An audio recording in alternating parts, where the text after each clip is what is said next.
guys, welcome back to another video with me at the Aspiring Home Cook. Today we're going to look at making a really simple, quick and easy little Easter treat. These little chocolate nests. Now while these are perfect for Easter, you can also have these little treats out for any children's party and they're sure to be really popular with the little ones. Now I know a lot of the times chocolate can be very daunting, but even if you haven't worked with chocolate before, trust me, this recipe is really simple, and if you follow a few tips and tricks that I will share with you through the rest of the video, you can't really go wrong. So let's get on with the recipe. So making these chocolate nests couldn't be simpler. All you need are 3 ingredients. You're going to need some chocolate of your choice. I've chosen a dark chocolate because in my house we absolutely love dark chocolate and we're pretty fond of the Chocure brand. You can find this at any Aldi store.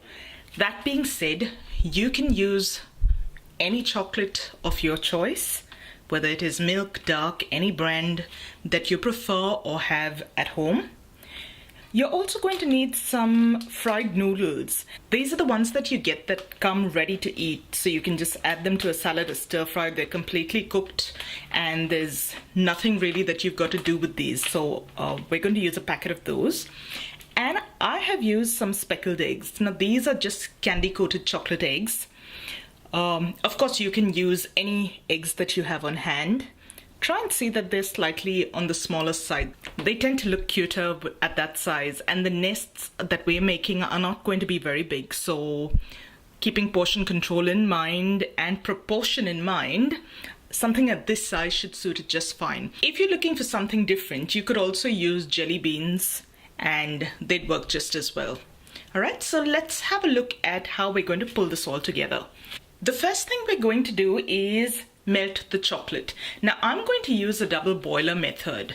Now for those of you who don't know what a double boiler is, it's pretty simple really. You're going to look at placing a pot of water on the boil, and once that comes to a boil, on top of that vessel goes a slightly larger bowl. Now the bottom of the bowl should not come in contact with the water that's boiling in there, right? So it's just the steam in there that's going to provide enough of heating to melt the chocolate. This way the chocolate doesn't burn. And that's about it. So what I'm going to do is I'm going to start by putting a kettle of water to boil, and I'll see you right back. So I'm going to start with about half a bar of that dark chocolate that we just saw, which is about 100 grams. Now I'm not making a huge batch of these chocolate nests, but if you're catering for a much larger crowd, feel free to go ahead and increase the amount of chocolate you're using. Now, when working with chocolate, you need to make sure that all your cutlery, all your cutting surfaces, any surface that the chocolate might come in contact with has got to be dry. Not a drop or a streak of dampness or moisture needs to get to it, because the chocolate will seize and you don't really want that. Okay, so I'm going to start by chopping this block, half a block of chocolate, into smaller pieces so that it is easier for the chocolate to melt. So that's what you're looking for. Nothing deliberate or uniform in size really. You're just looking for smaller pieces. It's fine if some pieces are larger than the other. That really won't matter. All right, you're going to pop this now into the dry bowl that you're going to use for your double boiler.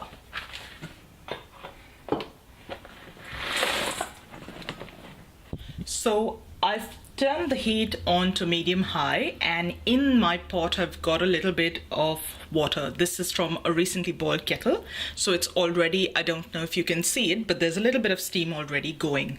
If not, you're just going to bring a little bit of water to a boil in a pot like this, and once that's nice and hot, on top of it will just go your bowl of chocolate. Now you've got to make sure that the water level is low enough so that it doesn't come in contact, in direct contact with that bowl of chocolate in there.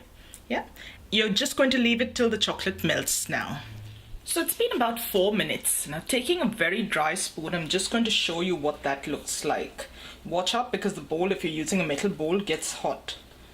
Now you can see that the chocolate has started to melt, but isn't quite where we want it to be. So that just means that you're going to need a few more minutes. Now, if the bowl and the dish that you're using causes steam to come out of the side eventually, like it does, like it's doing right now, what you need to do is get yourself a nice dry, clean towel and cover the top so that the steam doesn't get in there. So it's been another 2 minutes. I'm going to take the towel off and see how well the chocolate's faring now.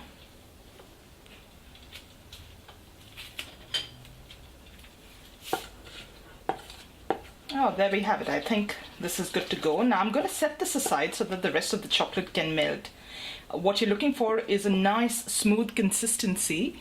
I'm just going to stir this around for a little bit until I get that consistency. I'm going to turn the heat off now. In all, it took me about 5 to 6 minutes for my chocolate to, at least this quantity of chocolate to melt.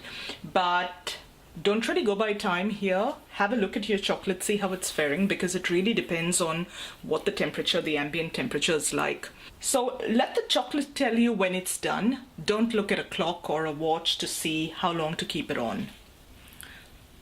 So I've taken the chocolate off the heat now, and I'm just going to stir that around till I get a nice smooth consistency.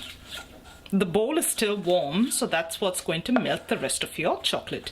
And the more I stir it, you can see the more luscious it gets, the silkier it looks, the shinier it looks, and that's exactly what we're looking for.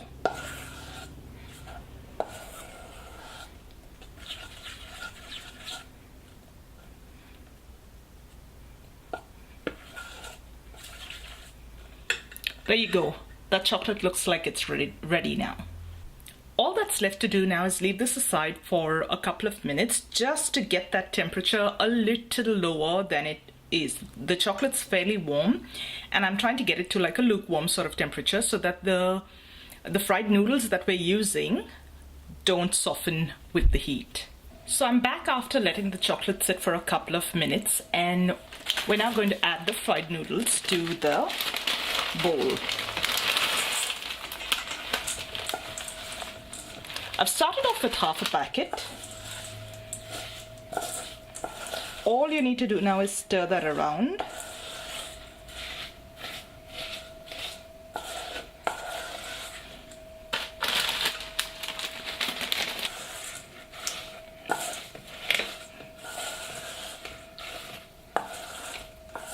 Okay, you're looking for the chocolate to coat all of those noodles now. It's all right if a few of them crack a little or break into smaller pieces. That's perfectly fine, so don't worry about that too much. Okay, I've used almost the entire packet. There's just a little bit left. If you think you can incorporate that in the chocolate, go ahead and do that. I'm just going to leave it as is because I want there to be a good amount of chocolate coating the noodles as well. Okay, what I've now got here is just a plain cookie sheet or a cookie tray lined with some baking paper. There's no baking involved at this stage, but it just makes for easier cleanup. I've also got myself another butter knife. You can use a little spatula or another spoon if you'd like. All that's left to do now is to spoon small portions of your noodles onto the baking paper. Now, once you've done that, use your knife to tease it into a shape that kind of resembles a nest. So you're looking for something roundish, with a little bit of a dip in the center, because that's where we're going to place the eggs. And you're going to continue that with the rest of the noodle mix. Now remember, I've used a dark chocolate for this. You can also use a combination of milk and dark. That also works really well. So you could do either a half milk and half dark chocolate, or you can do 2 parts of dark to 1 part of milk, depending on the sweetness that you prefer in your chocolate. Now once that's done, all that's left to do is, while the chocolate's still not solidified, you're going to place your little eggs in that nest.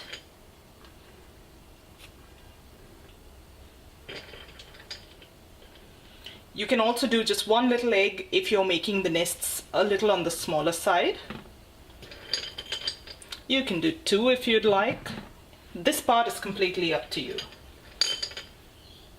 And there you have it, guys. Your chocolate nests are ready, but you can't just dig into them just yet because that chocolate's fairly soft. So I'm going to set this tray in the refrigerator for about 20 minutes and that should do it. But if it's cold in your neck of the woods, you could just leave it on the countertop and let the chocolate sit as it is. So I'll see you back in about another 20 minutes once that chocolate has set up.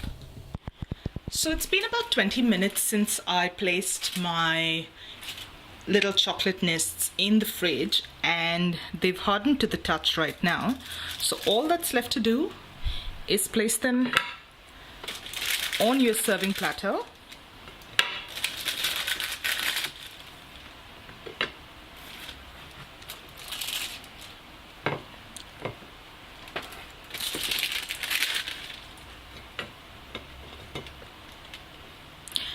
And you're ready to go. How gorgeous are these little chocolate nests, and simple to make as well. This takes about half an hour in all, but your hands-on time for this recipe is about 10 minutes. The rest of the time you're just waiting for the chocolate to melt and the chocolate to set in the refrigerator. So I do hope you give this little Easter treat a shot this Easter and let me know how you like it. That's all for today, guys. I'll see you real soon with the next video. Until then, take care. Bye-bye.